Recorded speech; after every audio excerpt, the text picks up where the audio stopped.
Hi guys, আজি আপোনালোকক মই পাইনুৰ 3355 মাকেৰ ওপৰত কম। মাকেৰ উৎপাদন কিমান হৈছে কি হৈছে গোটেইখিনি কম। তাৰ আগত আমি ভিডিঅ'টো আৰম্ভ কৰি লওঁ বলক।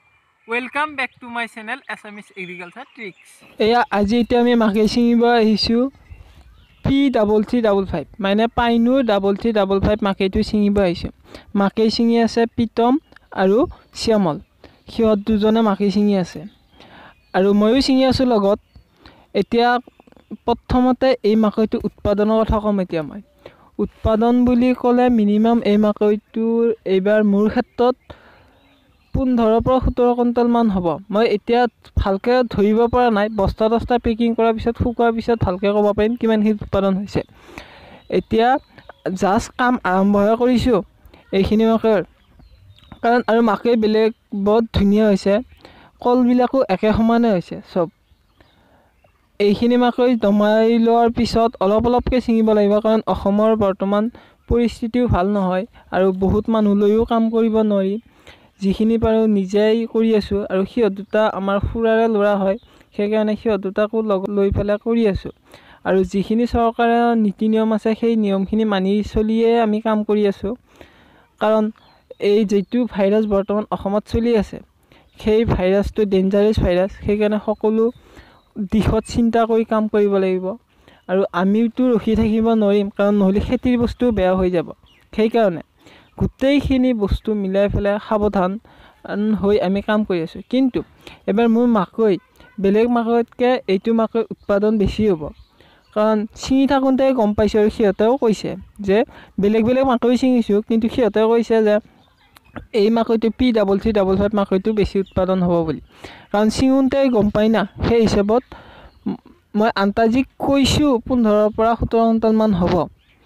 কিন্তু ইয়াৰ পিছত আপোনালোকক মই মাকৈ ভাঙি পেলাই গুৰিটো ওলাই পেলাই এটা বৰ ধুনীয়াকৈ কিমানখিনি উৎপাদন হ'ল, কেনেকুৱা হ'ল গোটেইখিনি আপোনালোকৰ A to Z একুৰেট হিচাপটো ওলাই দিম যে পাৰ বিঘাত কিমানখিনিকৈ উৎপাদন হয় এই P3355 মাকৈটো।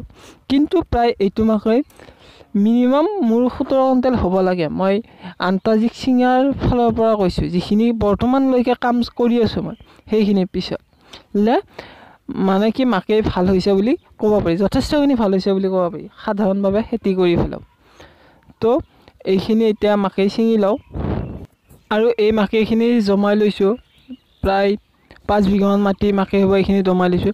আৰু P3355 মাকৈটো তিনিটা ক্ষেত্ৰত ভাল। নাম্বাৰ 1, এই মাকৈটো বহুত ধুনীয়া হৈ কালাৰটো ভাঙাৰ পিছত মানে কি ধৰক মিলিং কৰি লোৱাৰ পিছত এই মাকৈটো কালাৰ বৰ ধুনীয়া হয় আৰু কলকেইটা প্ৰায় একে সমান। এইটো হ'ল 2 নম্বৰ কাৰণ। আৰু 3 নম্বৰ, এই মাকৈটো বিক্ৰী কৰাৰ ক্ষেত্ৰত বহুত সহজ আৰু বেপাৰীয়েও পচন্দ কৰে, কালাৰটো বৰ ধুনীয়া চিকচিকীয়া। আৰু 4 নম্বৰ, এই মাকৈটো ৰ'দ দিওঁতেও বহুত সহজ। বেলেগ মাকৈত যদি 3টাৰ পৰা 5টালৈ ৰ'দ দিব লাগে, কিন্তু এই মাকৈটো 3টাৰ পৰা 4টা ৰ'দ দিলে শুকাই যায়। আৰু কালাৰ চাওকচোন কি চিকচিকীয়া কালাৰ। বেলেগ মাকৈ মই দেখাই আছোঁ, এইবিলাক ছাইডত মই দেখাই আছোঁ বেলেগ মাকৈৰ কালাৰ, এইটো বেলেগ মাকৈ আছিল। এইবিলাক হ'ল P33, এই সিফালে যি নেটত আছে সেইবিলাক হ'ল বেলেগ মাকৈ, সেইবিলাক মাকৈৰ কালাৰৰ লগত এইটো মাকৈৰ কালাৰ নিমিলে। সেইকাৰণে আৰু নেক্সট ইয়াৰৰ পৰা মই খেতি আৰু উন্নতমানৰ কৰি আপোনালোকক দেখুৱাবলৈ চেষ্টা কৰিম। আৰু এয়া হ'ল P3355 মাকৈ।